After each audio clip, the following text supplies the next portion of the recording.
and welcome back to this episode of This Healthy Life podcast. I'm very excited for my guest today. I have Michael Rubino here, who is going to share his wealth of knowledge on indoor air quality. And this may be a topic that you don't really think is important, but he's going to dive deep on why this is such a critical piece of your health. He has an amazing background and information on this topic. So Michael, welcome. Very excited for you to share your knowledge today. Yeah, thank you so much for having me here today. Awesome. So, people think indoor air quality or just air quality in general, right? Like we hear of like outdoor air quality with like pollen and smog, but people aren't really paying attention to what's going on in their homes. So I'd love for you to give a little bit of a background about yourself, how you got into the space and why it's something people should be concerned about. Yeah, second generation restoration contractor. I swore I would never be a part of the family business, and here I am. I started seeing a pattern of people getting sick, particularly in the Northeast U.S., where I'm originally from, after Hurricane Sandy decimated the area. For those that don't know, it decimated thousands of homes, impacted thousands of people, and it was a lot of people started getting sick. For those that don't know, asthma is one of the leading causes of mold exposure, or one of the leading diagnoses you get from mold exposure. And it's really interesting because I think outside of respiratory and maybe asthma, if you're even aware of that, a lot of us don't really understand how the indoor air environment impacts our health. Well, this one woman's home that I went to when I'm in my mid-20s literally was like, reminded me of my grandmother, was having all this joint pain issue, difficulty breathing, really went from, being able to walk without a walker to needing a walker, all kinds of weird stuff, chronic fatigue, brain fog. I mean, just wasn't really operating the same way she used to. And of course, being someone in their 60s or 70s, however old she may have been, doctors were telling her, you're just getting older. This is just your new life. You got to deal with it. And she was determined that this was definitely caused by her home. Lo and behold, when I got to her house, I'm looking at lab reports, there were pretty exorbitant levels of mold found behind her HVAC system. So this wall was directly behind it. So that means that anything pulled in that general vicinity was getting right into the HVAC and distributing across her house. So it was a pretty not so great space to have that much mold. And honestly, it looked totally fine. You would never know. When I'm looking at the wall at her house for the first time, it's just this white wall. I'm like, what are you talking about, right? But the lab report is where I started to see this different story. And when I cut that wall open for the first time and saw this carpet of black mold behind the actual wall, that's when I started to realize, okay, there's something that can happen in our homes, like mold, that many of us know and have grown up with, that could make us sick. And that's when I started to really dive into this whole indoor air quality field, because it didn't just stop with her. There was this pattern of people getting sick, and not just in New York. I started to become popular all over the country, even all over the world, helping people identify problems in their home and solve them. And then watching the amazing transformation that people go through, both subtle and acute. Like I have a friend of mine who's like an NFL superstar, won Super Bowls. He's like, since I put your air purifier in my house, I've got the best sleep of my life. Great. But then I've also had people who are like, I'm so sick, I have a GJ feeding tube installed in my intestines to essentially give me the nutrients I need to stay alive, that the second they leave their house, within days or a week, they're recovering, right? And so we're seeing like all kinds of, miraculous recoveries from acute systems to even the most extreme cases. And it's all based upon this principle of clean air, clean water, and clean food. Who would have thought? Right. The basics, really just getting back to basics. Yeah. I think, like I said, I don't think really people think about indoor air quality, or they think that it might just be mold, but there's a lot of other things that can be contributing to, poor air in our home, whether that's poor ventilation or, VOCs or all sorts of other things. So in addition to mold, what are some other things that people need to be aware about in their environment and in their indoor air quality? Yeah. So if you have mold, you have bacteria. So those two kind of go hand in hand. So, unfortunately, that can be a compounding issue. And for so many people, it's a big problem. But you also have things like VOCs. You have things like formaldehyde or even microplastics. All these things that unfortunately are delivered to our house in just 2 days' time, pretty much anything you want. Even a beluga whale can show up in your swimming pool in just 2 days, right? And so you have to think about all these things that come from unknown sources that end up in your house and you bring into your house. Yeah. Furniture, how many people get furniture from unknown places, just through Amazon, right? And so when you start to add up all these different things, you don't actually know what you're bringing into your home. Some of these furniture items or what have you can be manufactured in countries that don't really have stringent protocols in place to prevent against formaldehyde. I mean, we've even seen like lead showing up in different makeup products, right? Like, who would have thought? So when you start to put all this together, it's not just, what you're worried about touching your skin or what you're putting on your face. You're also worried about what you're breathing. And so if I'm bringing in products of unknown origins to my home, those unknown origins might be off-gassing VOCs. They might be off-gassing formaldehyde. I might be introducing microplastics to my environment, and all of which we need to be concerned about from a breathing perspective, because you breathe 20,000 times per day. That's enough air to fill up a normal-sized swimming pool, about 2,500 gallons. When you look at it from that perspective, you're breathing a lot more air than anything else that you're consuming on this planet. And what's in that air is never discussed, but extremely vital to human health. As a matter of fact, anything you breathe, you have this respiratory tract system, right? That's designed. You have mucus in your nose. You have those nose hairs. Everything's designed to basically trap particles and things of that nature from entering your body. Well, anything that's smaller than our self-defense mechanisms, like anything smaller than 10 microns in particle size, as an example, is going to bypass those self-defense mechanisms entering our body. Inhalation then leads to ingestion, right? And so basically anything you inhale that small, you're not only having that inhalational issue, that skin exposure issue, dermal exposure, but also you're ingesting it. So now it's affecting your gut, which obviously there's that gut-brain connection. It's affecting your brain. And so, these are all the things that, I have done tremendous amounts of research on, but you might not have, right? And so think about when we're in school growing up. You do a lot of people talk about clean water, right? The importance of clean water. We've seen examples of that. A lot of people talk about clean food. I myself am still confused on what I'm supposed to eat today in this world. It changes every day. It changes every day. But I at least have a concept that food's really important and that I should probably stay away from sugars and certain carbs, right? Like, I think everybody understands that. If I eat ice cream, 3 times a day, every day, probably not good for my health. But clean air, who's talking about that? Not many people. And that's part of the issue. And like, if you look up any infectious disease, the greatest route of exposure is going to be air transmission. What we all learned from COVID, right? Air transmission, something to be concerned about. Well, tiny particles like mold, like bacteria, like viruses can traverse across the air. And honestly, when you're dealing with the microbiological spectrum, like we are dealing with in terms of these microparticles, there could be hundreds of millions of them in the environment that you're breathing in 20,000 times per day. It's a lot that your body has to deal with, right? Filter, and remove, yeah, to filter absolutely. out. So, absolutely. Giving you a lot to think about, but the main objective is not to instill fear, but to empower you with this information so that you could take action, like an air purifier. Who would have thought, such an amazing device can be so helpful for people when they're trying to sleep, when they're trying to recover, or when they're trying to breathe clean air. Mm-hmm.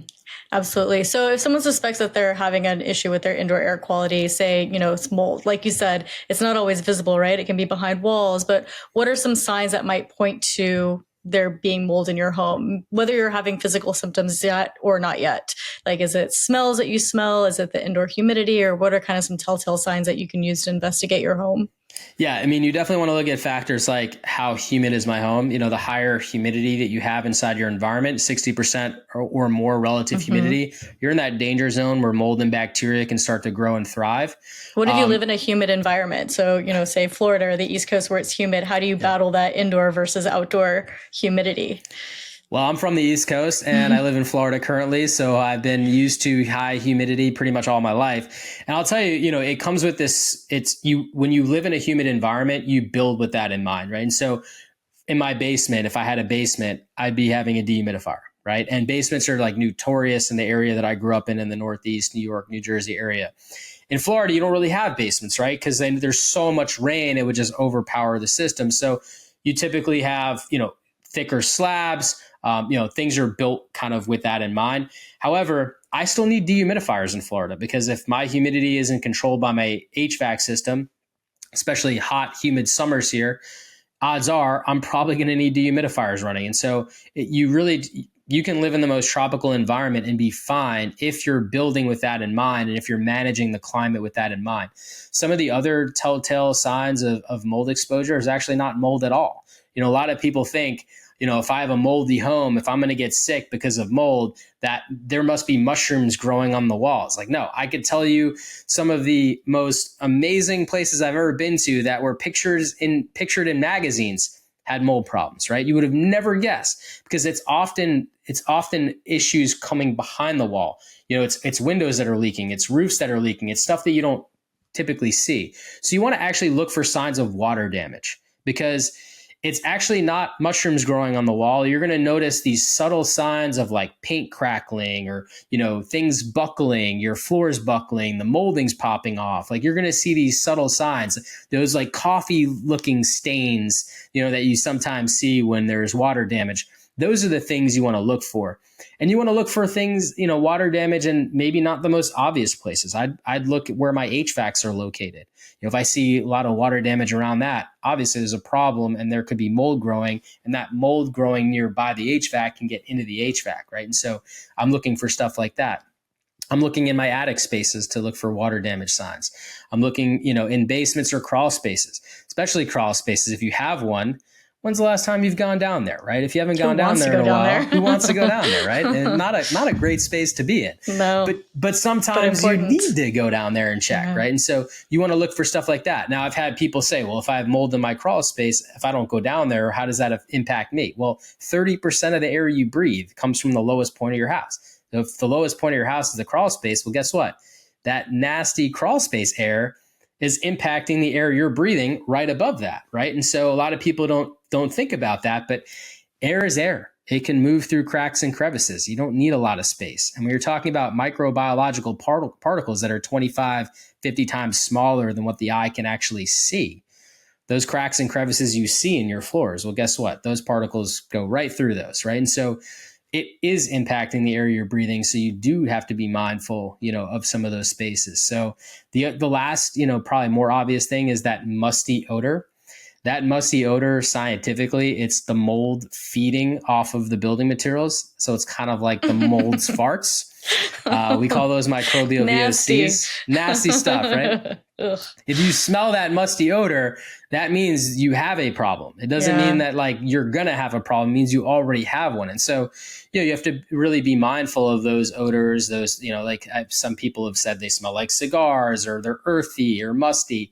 It's all kind of the same smell. And it's literally, I've already got a mold problem. So now I need to find, what's happening and resolve it as quickly as possible.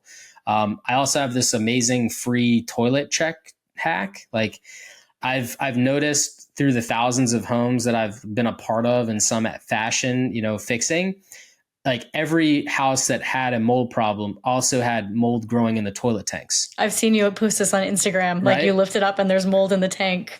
It's really interesting. The reason I love that, it's not foolproof, meaning if I don't have mold in it, doesn't mean that my house is perfect, but it's definitely a better sign than having mold in it, because if you have mold in it, it means there's already enough mold in the air that's opportunistically exchanging with the air inside the toilet tank. Now, obviously they're not hermetically sealed to have some air exchange, but it's a pretty heavy lid. It doesn't get a lot of air exposure. So when you see mold in there, you know that there has to be a problem nearby.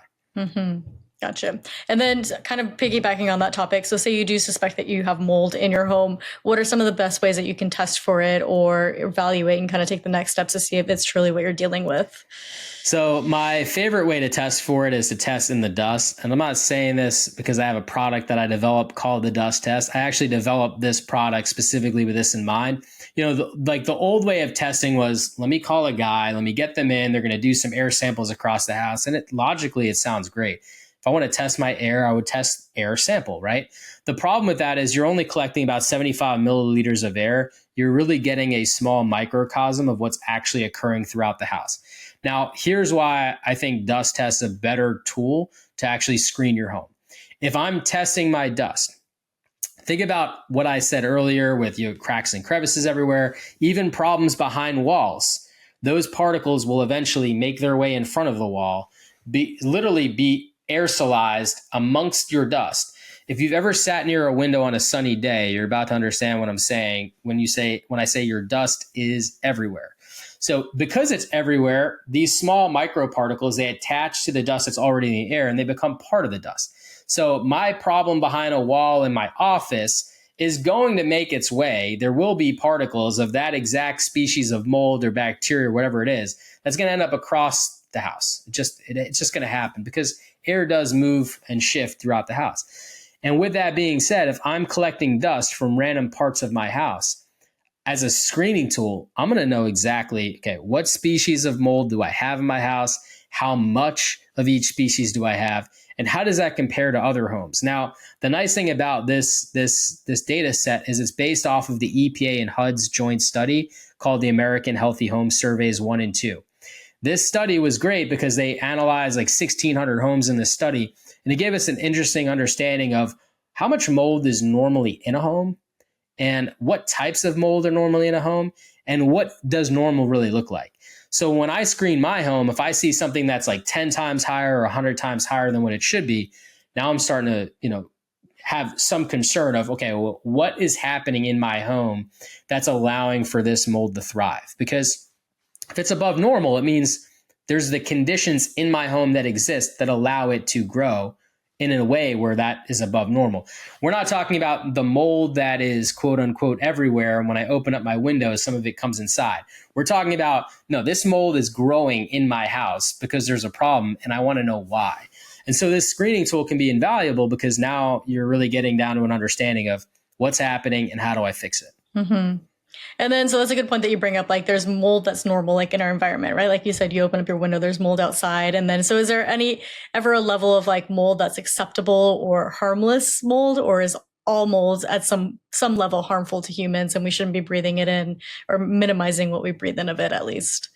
Yeah, I think it's all relative, which is really interesting. So most people don't realize, but you and I, we have viruses inside of us right now, right? And so our immune systems get weakened, and sometimes one of these viruses that are already existing inside of us take over, replicate into our weakened immune system, and now all of a sudden we have the flu or COVID or whatever it might be, right? So you always have some level of mold in your environment, right?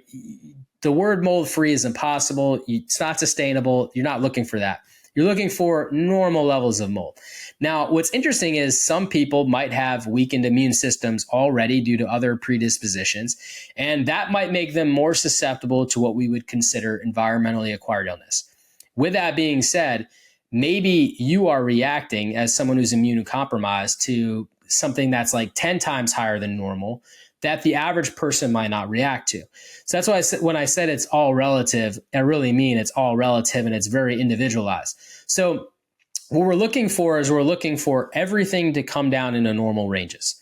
Even if I am a super healthy individual and I'm not concerned about the air I breathe, even though if I'm obviously arguing that you should, when I see something that's 10 times higher than normal, I'm going to want to actively try to reduce that. And that might look like, I'm installing dehumidifiers. Maybe my humidity is too high.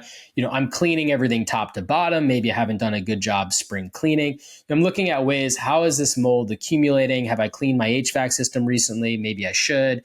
When's the last time I changed my filters? Like I'm just looking at all these external factors inside my house to make improvements. And I'm going to want to do that irregardless of how I feel, because we don't know how this long-term exposure impacts us, right? And I'll tell you that by literally working with people all over the country, thousands of different people, and seeing how clean air makes an impact on human beings and human health, I'll tell you, if it's 10 times higher, the goal should be to reduce it, right? There are certain species that produce mycotoxins that are considered toxigenic. Now, these are molds that actually can cause neurological impacts. These are molds that can cause cancer. So those ones we're obviously going to want to take a little more seriously. We're going to want to try to see as close to zero as humanly possible in our houses. But of course, there are some molds that are considered more allergenic. Now, those might cause those respiratory issues. Those might cause more runny noses. Do you really want to have runny noses all the time? Probably not. So if they're 10 times higher, I'd still probably want to reduce them. When I start seeing anything that's like 100 times or even 1,000 times higher, it's like we have an active problem. Let's figure it out. And let's definitely, be intentional about removing it. And I think for a lot of people that don't understand mold in general, the way I look at mold is it's a common denominator.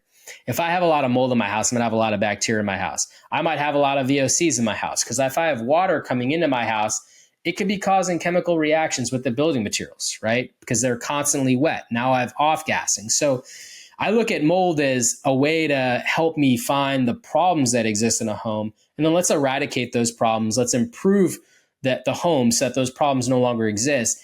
And as a result, I'm addressing mold. I'm addressing bacteria. I'm addressing VOCs, other chemical off-gassing.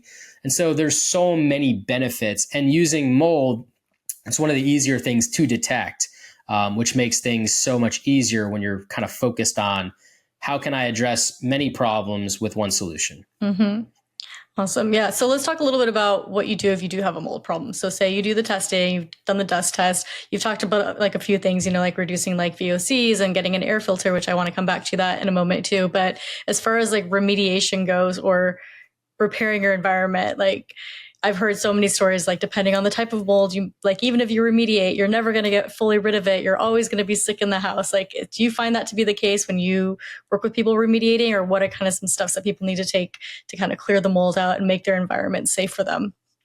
Yeah. So you can't remediate properly and you'll never be able to live in that house. That is for sure a myth. I have not run into anybody that has not been able to remediate or live in their house. But I could tell you this. I mean, when I came into this industry, it was roughly about 2012. I was in my mid-20s working for my dad's company originally. I can tell you factually that the story I told you about the woman that reminded me of my grandmother, the true story, the wall I could open was a true story. That house was already remediated. This was the second time I was there to remediate. What I can tell you is a lot of the way remediation has been done historically over the past 20, 30 plus years has just been done improperly. If the area isn't cleaned appropriately, and the way in which you need to know if it's cleaned appropriately is through post-testing. So what happened was this woman filed an insurance claim. One of these big, billion-dollar companies comes in, they clean everything, they fix everything. It looks like it's repaired, but there was no post-testing done to validate that it was repaired. It just cosmetically looked repaired. And we're dealing with something that I said earlier, 25 to 50 times smaller than what the eye can see. Some molds can be lighter in color. And so it looks like it's gone, but it's not actually gone. The only way you would really know is if you actually tested it. Because she didn't post-test, none of these areas were actually validated that they were fully removed. And so they really weren't. And they just put the wall back like it never happened. It was painted. And if she didn't get sick, she probably would have never known. So I'd say a lot of remediations aren't done properly and aren't validated properly. And that leads people to believe that remediations don't work, right? And so I think that's something that, people should know, that as long as the process is done properly and it's validated properly, and it can be a bit tricky because sometimes they just take one air sample and say, oh, the whole house is cleared. Well, that's not really validating it properly. But if it's done properly, it's validated properly, that's really good first step.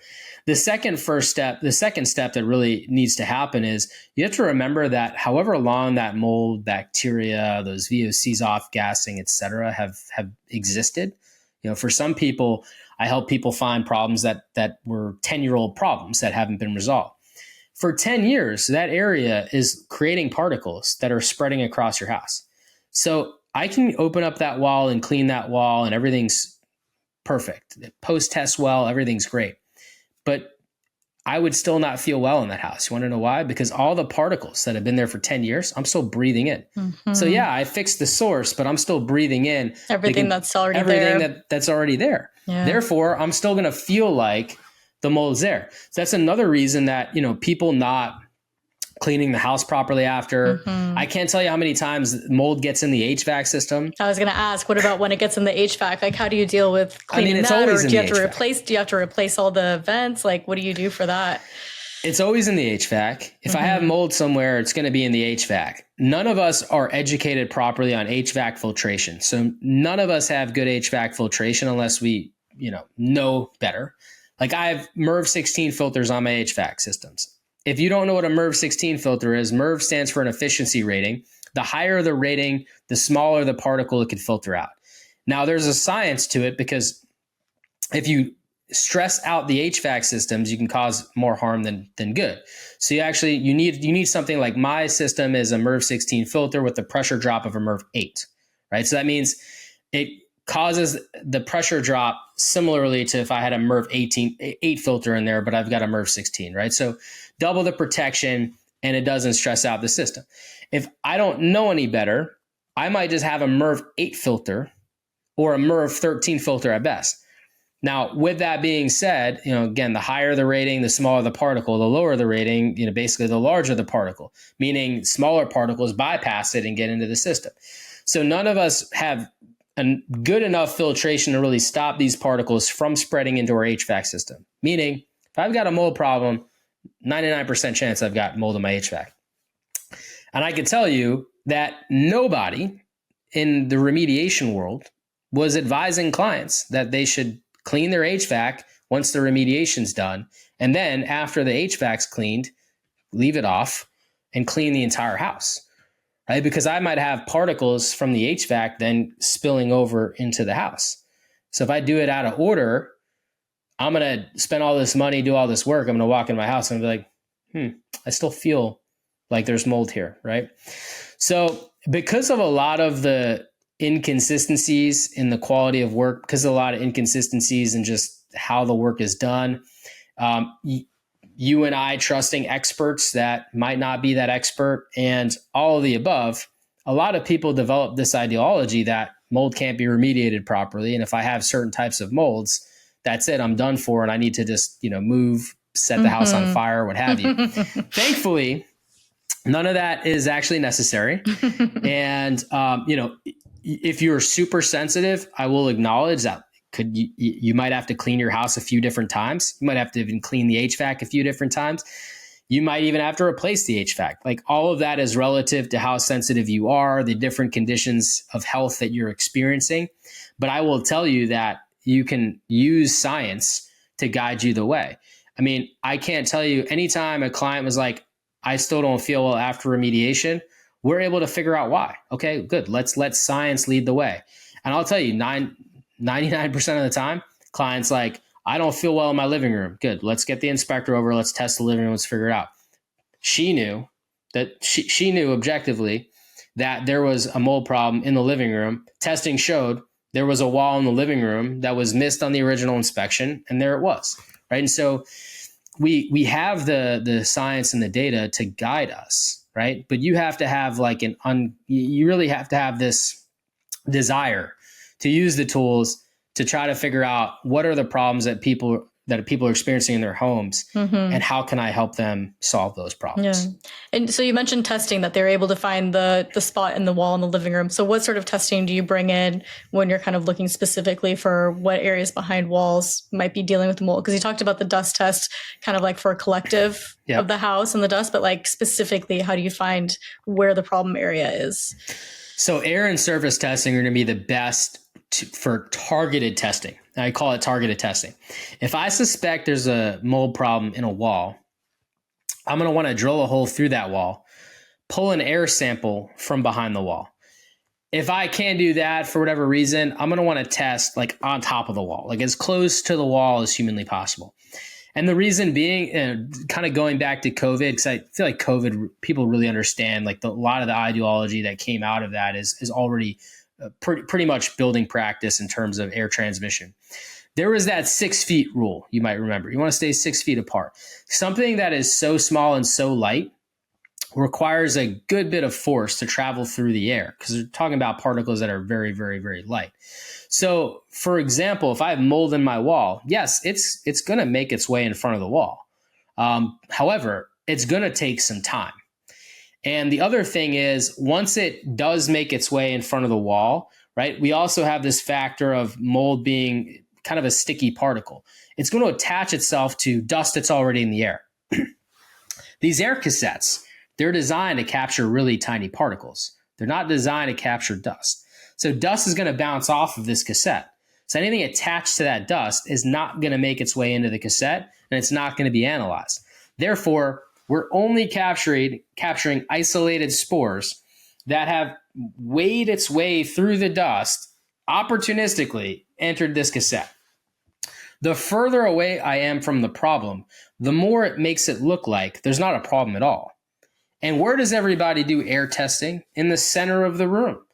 We're talking 6 feet plus away from any potential problem. Therefore, it's not a good screening tool. But if I test closer to where I suspect there might be an issue, it's really great at helping me uncover that issue, because that's where I'm going to start to see some abnormalities. It's especially tricky because air testing itself, it's comparative analysis, meaning I take an air sample outside, I take an air sample in your wall where I think there's a problem, and I'm comparing, why is there so much aspergillus in the wall when there's barely any outside? That's what allows me to deduce you've got a problem with aspergillus growing in your wall. And so if I'm comparing from the center of the room to outside, and I don't really see much because I'm too far away from the problem to actually pick up enough spores, guess what? I'm going to tell the person, Eureka, your room's cleared, even though there might be a massive mold problem in the corner that I don't see because I tested too far. So you see where, this gets real tricky, and you actually have to really, really care and not be lazy. And I'm not trying to throw shade here, but you really have to be those two things. And you have to be like Inspector Gadget, wanting to figure out all the potential problems in someone's home. And then you're taking testing to get data. That data tells you how bad it is. Now I'm telling the client, it's not that bad. I wouldn't spend thousands of dollars chasing that. Let's focus on the problem over here that's way worse. And it's that data that helps us guide us through this process of, you should remediate this. This is definitely a bigger problem. And some of this other stuff, luckily, wasn't that big of a deal. Mm-hmm, mm-hmm. Yeah, that makes sense. And then as far as air filters go, so we talked about, having one of those in your space, that's really important. There's so many different air filters on the market. Like, which one do you recommend? Does it make that big a difference? Do you need one in every room, or what's kind of your take on in-room air filters?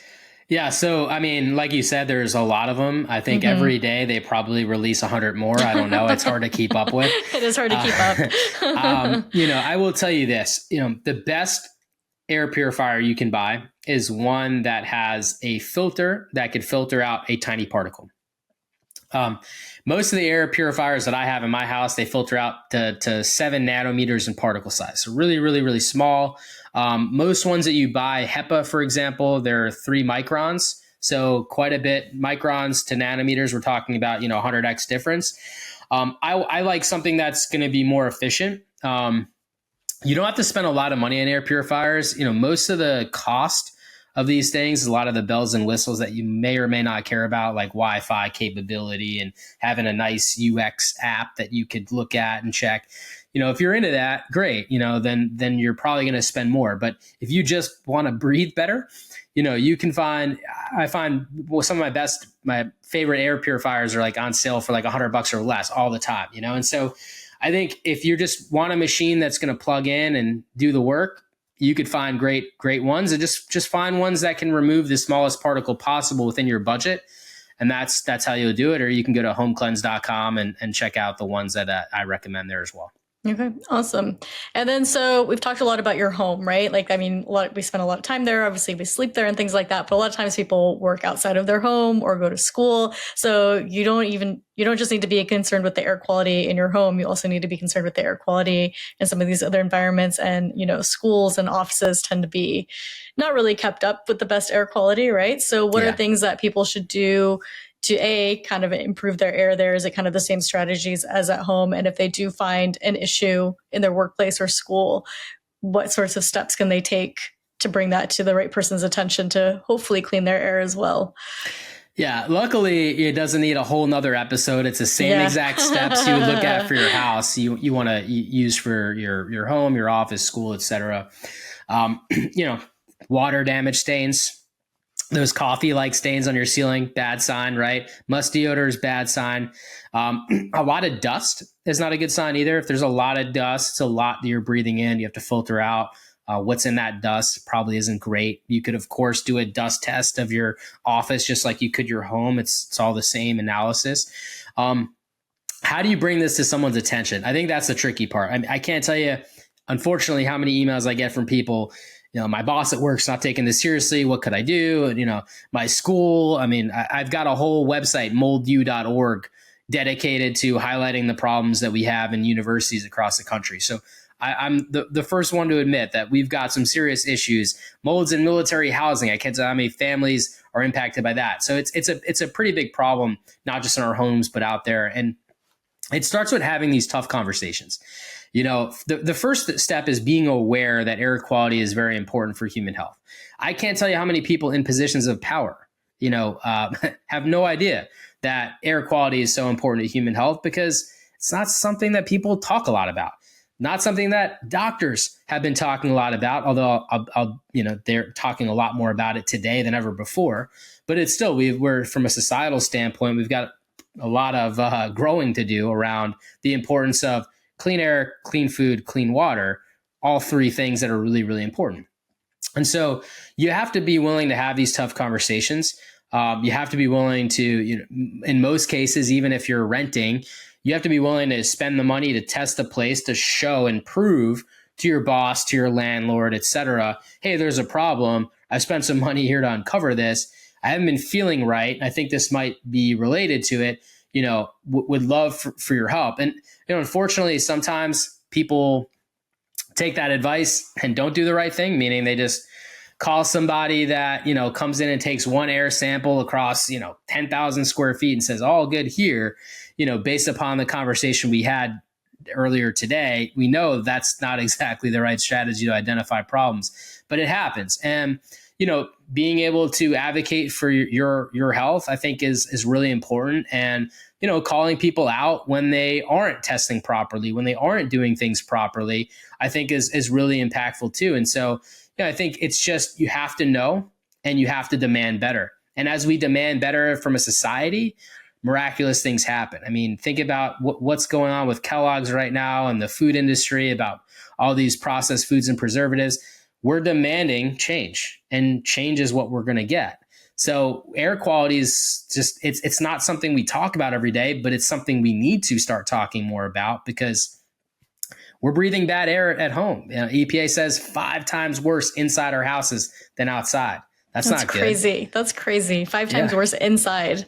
5 times worse inside than outside. And in some cases, outside isn't always so great either, right? And so to put it in perspective, it's not good. And if we're not advocating for change, then the people building our houses build them the same way that lead to problems. The people that maintain our houses maintain them the same way that lead to problems. It's just not on the forefront. If we want it on the forefront, we've got to have these tough conversations like we're having today. And we got to continue those conversations long after we hit pause on this podcast. Absolutely. Well, I have time for one more question. So I want to talk a little bit about your business and how you help people and work with them. And then you also have a podcast as well. So would love for you to share a little bit about kind of how you work with people and your podcast. Yeah, I work with people various ways. You can go to themichaelrubino.com. I do consulting work all the time. I help people in legal cases all the time. Unfortunately, I am an expert in some of these military cases where they have been wronged by some of the management companies that are supposed to protect our amazing people. But, I do a lot of work there. I have a company called HomeCleanse. It's a nationwide company that helps you identify and solve problems, gives you products and services to provide better quality air scientifically with this data-driven process. And I also have a nonprofit called changetheairfoundation.org, which is focused on research, on policy advocacy work. We've already changed laws in one state, Illinois. We're targeting 49 other states here. People need better protections against the air they're breathing, and making sure that they have the right and equality to do so is really important. And last but not least, we're conducting research in that arena to make sure that people have accurate information to utilize in their defense. So, really, really exciting things that I'm trying to accomplish as a person. And if any that resonates with you, please go check out those websites. Awesome. And we'll link to everything in the show notes as well. So, Michael, thank you so much. I hope this helps other people out there. I think this should be on the top of everyone's list, especially as we kind of head into a new year, making sure your home is clean, your air is clean, and that you can be really addressing this side of your health. So it's so important. Yes. Thank you so much for having this platform Absolutely. and having me on. Absolutely. Thank you so much.